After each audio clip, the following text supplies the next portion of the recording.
झालेली आहे त्यांच्याविरोधात तुम्ही तक्रार देखील दाखल करता शिवाजीनगर पोलिसात काय नेमके प्रकरण आहे? ही सस्पेंडेड पर्सन तो सस्पेंडेडच्या बाबतीत ऑलरेडी आमच्या प्रिलिमिनरी इन्क्वायरी सुरू आहे आणि त्या इन्क्वायरीच्या नंतर जे काही निष्पन्न होईल त्याच्यावर आम्ही ॲक्शन घेऊ. आज कोणीतरी केलेलं आहे, त्यांनी काहीतरी अपशब्द म्हणले होते, त्याचा व्हिडिओ आला होता, तर ते एक कोणी FIR सध्या दाखल झालेली ॲट्रॉसिटी ॲक्टमध्ये.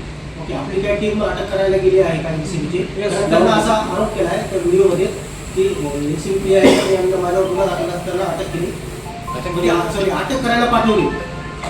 तर जर असं एखादा गुन्हा दाखल होण्यापूर्वीच किंवा गुन्हा दाखल होताच आरोपीला माहिती कशी मिळते?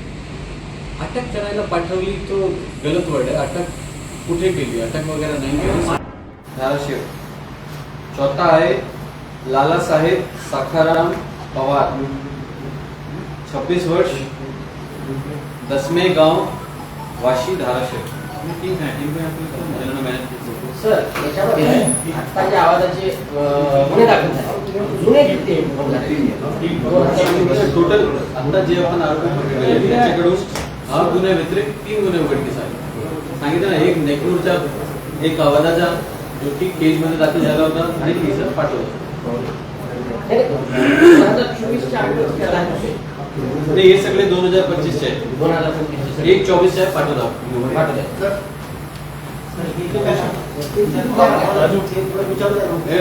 अभी तुम्ही उनको विचारना आरोपी नाही आणणार, फक्त माझी टीम. त्याचे काही आरोपी 23 वर्षाचे काही त्याच्यापेक्षा कमी वयाचे आहेत. त्याच्यातल्या किती आरोपींनी अल्पवयीन असताना गुन्हे केले?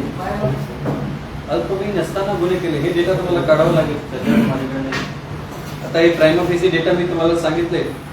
फॉर एक्झाम्पल ह्याच्यामध्ये यंगेस्ट आहे धनजी रावजी काळे, 23 वर्षाचा.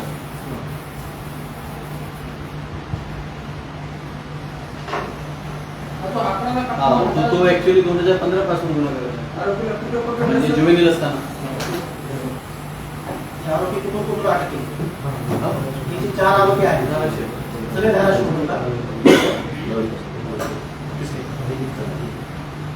धनाजी का 22 पासून आहे.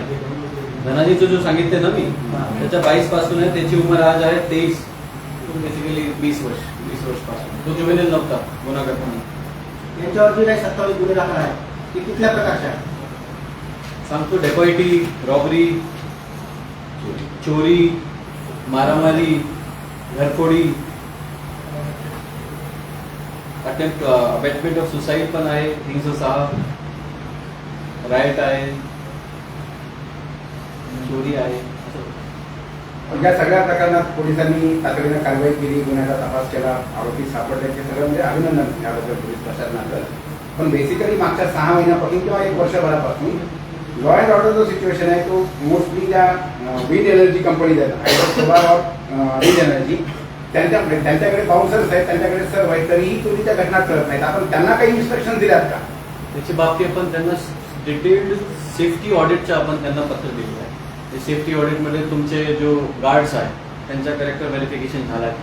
गार्ड किती आहे, टोटल एंट्री पॉईंट आहे, त्यामध्ये सगळीकडे तुम्ही गार्ड लावलेले आहे का, CCTV लावले आहे का, CCTVचा जो DVR बॅकअप आहे तिथेच आहे की क्लाउड बेस्ड बॅकअप आहे, तुमचं पेट्रोलिंग किती वाजता होते, पेट्रोलिंग तुमच्या इंटरलिंकिंग पेट्रोलिंग आहे का, किंवा एकदा गाडी गेली तर सकाळपर्यंत नाही. ह्याचा डिटेल्ड आपण सेफ्टी ऑडिट केला आहे. हा जो केस आहे आवाजाचा, इथे पण आपण बघितलं असेल तर तिथे CCTV बंद होता. जो आमचा सेफ्टी ऑडिटचे जो इन्स्ट्रक्शन्स आहे तो इन्स्ट्रक्शन पाळले असते तर हे घेतो. मग what is the observation of that safety audit? किती % सॅटिस्फॅक्टरी आणि किती % लागून आहे? नाही, आता जेवढा जसा आम्हाला पाहिजे तसा सध्या तर नाही, पण आपण त्यांना लेखी सूचना दिलेली आहे, जसं त्यांनी त्याची अंमलबजावणी केली नक्की त्याचा रिझल्ट होईल. सर, रणजित कासकर प्रकरणात तुम्ही पाहत असाल ते आरोप करतात तुमच्यावरती, तुमच्याकडनं विलंबाने कारवाई देखील करण्यात आली आहे, त्यांच्याविरोधात तुम्ही तक्रार देखील दाखल करता शिवाजीनगर पोलिसात. काय नेमके प्रकरण आहे? ही सस्पेंडेड पर्सन तो सस्पेंडेडच्या बाबतीत ऑलरेडी आमच्या प्रिलिमिनरी इन्क्वायरी सुरू आहे आणि ते इन्क्वायरीच्या नंतर जे काही निष्पन्न होईल त्याच्यावर आम्ही ॲक्शन घेऊ.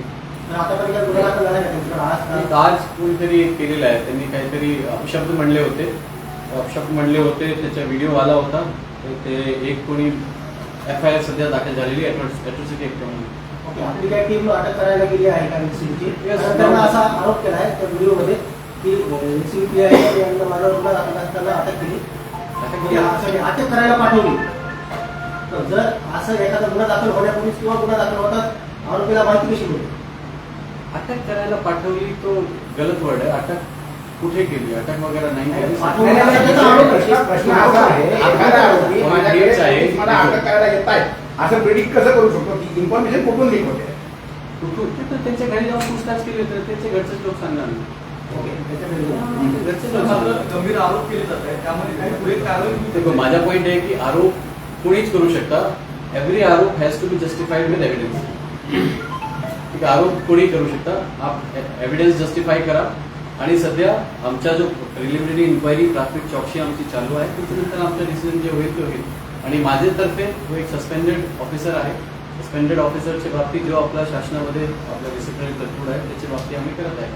तर ते आवाजा कंपनीच्या प्रत्येकाला पोलीस संरक्षण असतं. चोरी झाली की आपण उद्याला मोठा बंदोबस्त दिला, परंतु काही शेतकऱ्यांची आजही त्यांच्याकडनं आरोप होती, त्यांची पिळवणूक होती. शेतकरी अन्याय होत असल्यानं त्यांना विरोध करतात. अशा वेळी त्यांच्यावर गुन्हे दाखल केले जातात, त्यांना मारहाण केली जाते. आणि तुम्ही मध्यंतरी सांगितलं की बाबा त्यांची सुद्धा आम्ही शेतकऱ्याची अडचण घेऊ, परंतु इथं आल्यानंतर आम्हाला तुम्ही भेटत नाही असा शेतकऱ्यांचा आरोप आहे. नाही, तसं काहीच नाही. माझं ऑफिस तर चालूच आहे. 4 ते 6 मी इथेच बसतो. मला आतापर्यंत एकही शेतकरी त्यासाठी आला नाही. आणि जो आहे आपण कायदेशीर करत आहे. सगळा जो इमॉल्युमेंट्स आहे, त्यांचा सगळा मुआवजा आहे ते भेटल्यानंतरच आपण सगळं शहानिशा करून आपण बंदोबस्त देतो. पोलिसांचा रोल प्रोटेक्शन तर्फे आहे. इमॉल्युमेंट्स आणि सगळं त्यासाठी वेगळी यंत्रणा आहे. एक इंटरफेअर करतो. जवळगावमध्ये जिथं विष प्राशन केलं काही आंदोलकांनी, त्याच्यामध्ये गायरान जमिनीवर गायरान जमिनीवर 1 इच्छा नोंदी आहेत सिन्स 1980. असं असताना तिथलं सोकॉल एन्फोर्समेंट इव्हॅक्युएट करण्यासाठी म्हणून आपण पोलीस प्रोटेक्शन देण्याच्या हालचाली सुरू केल्या. मग जर आपण सगळ्या गोष्टीची पडताळणी करतोय तर 1E म्हणजे जी सरकारी नोंद आहे त्याच्यात तिथं 8 वर्षापासून एन्फोर्समेंट आहे गायरान लँडवरचं, हे आपल्यापर्यंत आलं नव्हतं का ते पाहिलं गेलं? आपल्याला शासनाने पत्र दिलेलं आहे त्यांना प्रोटेक्शन द्यावे.